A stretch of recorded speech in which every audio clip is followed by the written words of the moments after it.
Welcome to week 7 of A Year of Angels. Today we're going to be talking about releasing fear and how our angels can help us do that. First, I want to read you something that's straight out of the first paragraph in week 7, Releasing Fear.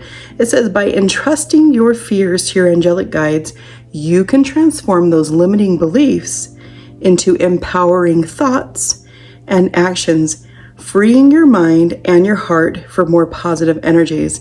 So I know a lot of times we try to just be like, I just got to let this go and I shouldn't be afraid of this anymore. Or we hear the one, let go and let God. We hear that one a lot. And that one never resonated to me. I was like, what does it mean? I need tangible things. I need to know what I'm actually doing, because we don't just let things go. If we just let something go and we just have an empty hole left over, that hole will always be filled back up with something.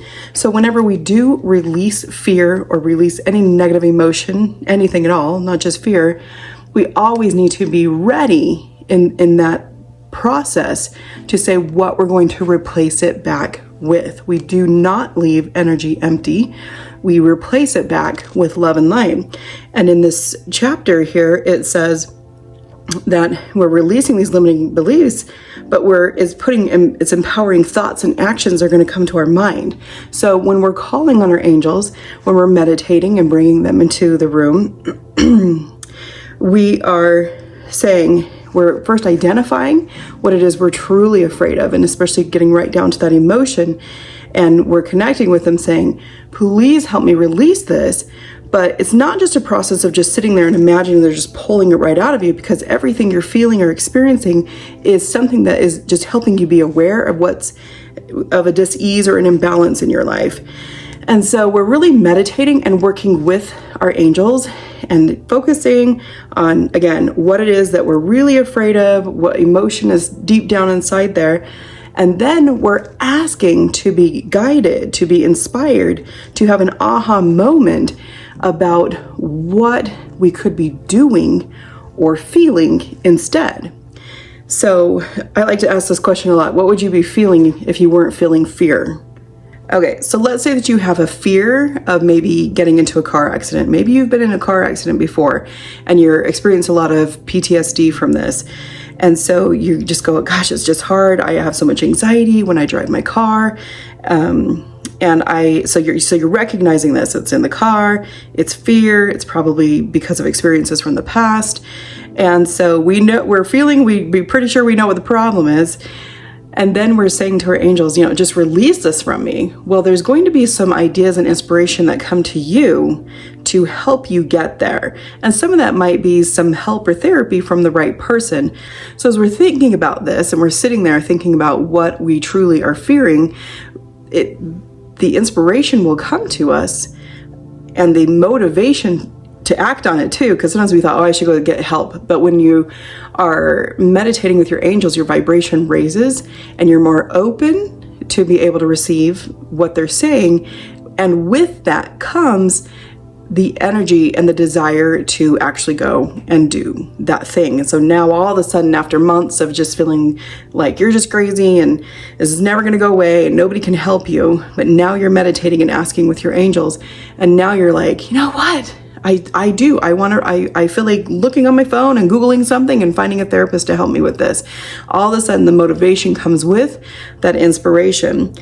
And or another thing could be maybe it's time to just get a safer car. Like maybe you are really feeling if I'd had a more reliable car, they don't make Pintos anymore, but like Pintos were the least safe car ever. Let's just say that was something that you were driving. Look it up if you don't remember don't know what a Pinto is, but they used to explode when other cars would hit them from behind. They were so unsafe. Anyways, let's say that was your car and you're thinking like, I could maybe get a minivan or something, a little bit of space between me and the other people. So there's things that are going to come into your mind, but not when we just sit there in our fears, when we are paralyzed by that. So again, meditation. I will talk about meditation every day till the day I die. Meditation, getting into that space where you're opening up your third eye, connecting with your angels, connecting with your higher power, connecting with God, and asking these questions, and then listening and feeling for that shift to change So we didn't just go, fears, go away, and suddenly feel better, right? But we presented them to our angels and to our Heavenly Father. And we said, here is what I'm experiencing. And you stayed with it and didn't leave. And you allowed Heavenly Father to bring things back and add it to what you were talking about. And now you have some good ideas that you can act on. So empowering thoughts, actions, freeing your mind and heart for more positive energies.